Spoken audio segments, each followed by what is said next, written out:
Morning, everyone. So this is Florence Nightingale, Angel of the Crimea. She has got onto an English ship. She is in France, and they are making their way to Russia, to the hospital in Scutari. This chapter is chapter 8 at Scutari Hospital. Open the atlas once more at the map of Russia and look downward from the Crimea. Open the Black Sea. Come across the Black Sea towards the southwest, you will see a narrow strait marked Bosporus, leading from the Black Sea to the Sea of Marmara, and on either side of the strait a black door, one marked Constantinople, the other Scutari. Remember, this is an old book. It's over 100 years old. If we had an atlas like that, it wouldn't look like that anymore. If you look at an atlas today, they don't look like that now. It is to Scutari that we are going, but we must not pass the other places without a word, for they are very famous. This is the land of story, and every foot of ground, trickle of water has its legend or fairy story, or true story of sorrow or heroism. Bosporus means the cow's ford. It was named, the old story says, for Io, a beautiful maiden beloved of Zeus. To conceal her from the eyes of Hera, his jealous wife, Zeus turned Io into a snow-white heifer, but Hera, suspecting the truth, persuaded him to give the poor pretty creature to her.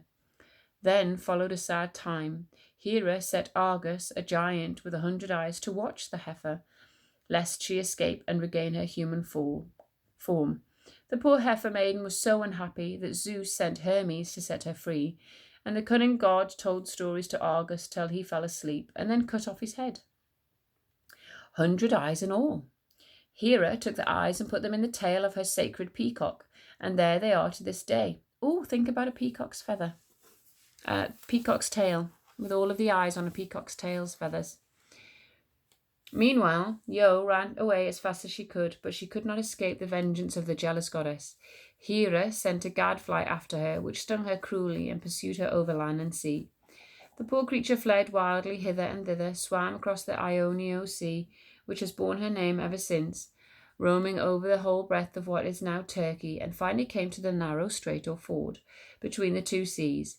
Here she crossed again and went over her weary way, and here again she left, not her own name, but that of the animal in whose form she suffered. Poor Io! One is glad to read that she was released at last and given her woman's body again. True? No, the story is not true, but it is very famous. For those of you who care about moths will find another name of Io in the beautiful Saturnia Io, which is named for the Greek maiden and her cruel foe, Saturnia being another name for Hera or Juno.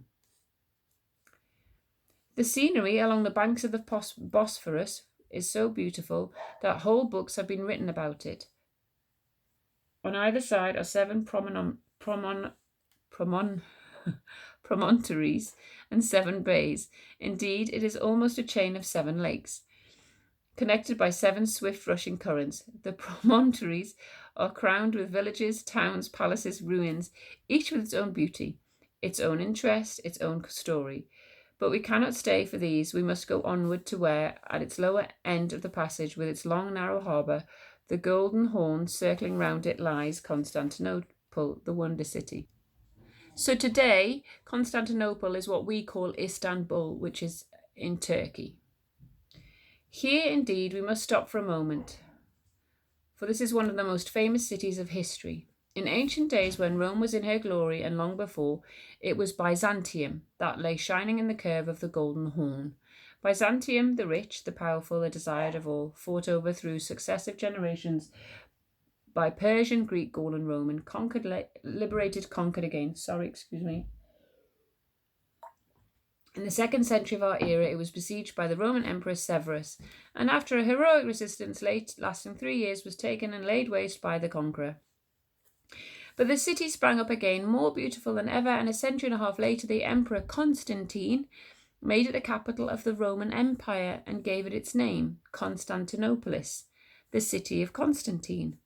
So it became in the year 330, and so it remains to this day, in the turn of the 20th century, so the 1900s, but not under the rule of Romans or their descendants. So at the turn of the 1900s, when this book was written, so 1913, before the First World War, it was called Constantinople, but it's now known as Istanbul. From that time to our own, Constantinople has been the capital city of the Turkish Empire. Again, I wish I might tell you about at least a few of its many wonders, for I have seen some of them, but again, I must haste on. That's the author, not me. The city is so great that it overflows in every direction. In fact, there are 3 cities in one. Istanbul, obviously that's Istanbul, the central division, filling the tongue of land between the Golden Horn and the Sea of Marmara. Galata on the farther bank of the Horn, and Scutari on the opposite shore of the Bosporus. It is to the last name that we are going. Although actually a suburb of Constantinople, Scutari is a town in itself, and a large and ancient one. In the early times of the great Persian monarchy, it was called Chrysopolis, the Golden City. Its present name means in Persian a courier who carries royal orders from station to station. That is because the place has always, from its early days, been a rendezvous for caravans, messengers, travellers of every description. Here, Xenophon and his Greeks, returning from the war against Cyrus, halted for 7 days while the soldiers disposed of their loot and their treasure they had won in the campaigns. Here, for hundreds of years, stood the 3 colossal statues, 48 feet high, erected by Byzantines in honour of the Athenians who had saved them from destruction at the hands of Philip the Lacedaemonian. Here today are mosques and convents, palaces and tombs, especially for the last, for the burying ground of the Scutari is one of the largest in the world, and its silent avenues, that's avenues of trees, hold some 20 times as many dwellers as the noisy streets of Istanbul. Well, when we do Greek as our topics, we'll know we can go back to these videos and get some really good information. It is a strange place, this great burying ground. Besides each tomb rises a cypress tree, tall and majestic. The tombs themselves are mostly pillars of marble with a globe or ball on the top. Perched on top of this globe, in many cases, is a turban or a fez. They are obviously headdresses, carved in stone and painted in bright colours, showing the man that lies beneath. The women's tombs are marked with a grapevine or a stem of a lotus flower, also carved in marble. At the foot of the column is a flat stone hollowed out in the middle to form a small basin. Some of these basins are filled with flowers or perfumes. In others, the rain and dew make a pleasant bathing and drinking place for the birds who fly in great flocks about the quiet place. Not far from this great cemetery is another place of burial, that for the English, and this is laid out like a lovely garden, and watched and tended with loving care. For here rest the brave men who fell in this terrible war of the Crimea, or who wasted away in the great building that towers all over the neighbourhood. We must look well at this building, the Barrack Hospital of Scutari, for this is what Florence Nightingale came so far to see. Through all the long, wearisome journey, I doubt whether she gave much heed to the beauties or the discomforts of the way. Her eyes were set steadfastly forward, following her swift thoughts, and her eyes and thoughts sought this one thing, gaunt, bare building rising beside the new-made graves. Let us follow her and see what she found there. Chapter 9. The Barrack Hospital. The Barrack Hospital at Scutari was just what its name implies. It was built so barracks means where soldiers live. So the Barrack Hospital is the hospital that serves the barracks, obviously. The Barrack Hospital at Scutari was just what its name implies. It was built for soldiers to live in and was big enough to take in whole regiments. Surrounding the 4 sides of a quadrangle, that's a shape of 4 sides. Each one of its sides was nearly a quarter of a mile long, and it was believed that 12,000 men could be exercised in the great central court. 3 sides of the building were arranged in galleries and corridors, rising story upon story. We are told that these were long, narrow rooms. If placed end to end, would cover 4 miles of ground. At each corner rose a tower. The building was very well situated and looked out over the Bosporus River towards the glittering mosques and minarets of Istanbul. You would think that this vast building would hold all the sick and wounded men of one short war, but this was not so. 7 others were erected, and all were filled to overflowing. But the Barrack Hospital was Miss Nightingale's headquarters and the chief scene of her work. Though she had authority over all of them, we shall describe the situation and the work as she found it at Barrack Hospital. If there had been mismanagement at home in England, it had been even worse actually at the hospital. The battles, you remember, were fought all in the Crimea. They were cruel, terrible battles, too terrible to dwell on. Hundreds and thousands were killed, but other hundreds and thousands lay wounded and helpless on the field. In those days, there was no Red Cross, no field practice, no first aid to the injured. The poor sufferers were taken, bleeding, fainting as they were, to the waterside, and there put in boats which carried them on the rough waters of the Black Sea across to Scutari. Several days would pass before any were got from the battlefield to the ferry below the hospital, and most of them had not had their wounds dressed or their broken limbs set. Often they had had no food, they had fever or thirst, and now they had to walk, if they could, or drag themselves, or be dragged or carried by others up the hill to the hospital. The Barrack Hospital had been built by the Turkish and lent to the English by the Turkish government. It had been meant for Turkish soldiers to sleep in, and there were no appliances to fit in the hospital. We are told that in the early months of the war, there were no vessels for water or utensils for any kind, no soap, towels, cloths, no hospital clothes.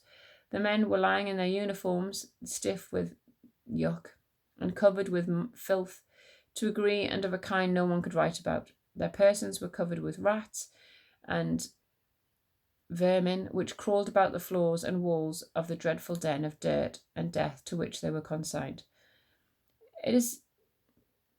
The poor fellows lay down in the midst of all this horror, would wait with a soldier's patience, hoping for the doctor or surgeon to bind their wounds and relieve their terrible suffering. Often death was more prompt than the doctor, and stilled the pain forever. One of Miss Nightingale's assistants wrote, "How can I ever describe my first day in the hospital at Scutari? Vessels were arriving and orderlies carrying poor fellows who with their wounds and frostbites had been tossing about on the Black Sea for 2 or 3 days and sometimes more. Where were they to go? Not an available bed. They were laid on the floor one after the other till the beds were emptied of those dying with cholera, that's a kind of disease, and every other disease. Many died immediately after being brought in. Their moans would pierce the heart, and the look of agony on those poor dying faces will never leave my heart. They may well be called the martyrs of the Crimea." Where were the doctors? They were there, doing their very best, working day and night, giving their strength and their lives freely, but there were not a tenth enough of them, and there was no one to help them but the orderlies, who, as I have said, had had no training, and knew nothing of sickness or hospital work. The conditions grew so frightful that a kind of paralysis seemed to fall upon the minds of the workers. They felt that the task was hopeless, and they went about their duties like people in a nightmare. The strangest thing of all to us now seems to be that they did not tell anybody. Though Mr. Russell and the others wrote to England of the horrors of the hospital, the authorities themselves were silent, or if questions, would only repeat that everything at the hospital was okay and all right. There was no inspection. The same officers who would front death on the battlefield shrank from every meeting in the hospital. An orderly officer took the rounds of the wards every night to see that everything was in order. He was, of course, expected by the orderlies, and at the moment he raised the latch, he received the word, "Everything's okay," and he walked on, and this was what was the inspection. The wards were full to overflowing, and the corridors crowded with sick and the wounded, lying on the floor with rats running over them. Florence Nightingale looked out of the window. Under them were lying dead animals in every state of decay, refuse and filth of every description. She looked for the kitchens. There weren't any. And no cooks, at least nothing that would be recognised today as a hospital kitchen. In the barrack kitchen there were 13 huge coppers. In these the men cooked their own food, meat and vegetables together, the separate portion enclosed in nets, all plunged in together and taken out when someone was ready to take them. Part of the food would be raw when it came out, other parts boiled to rags. This was all the food there was for the sick and the well, the wounded, the fever-stricken, and the person with cholera.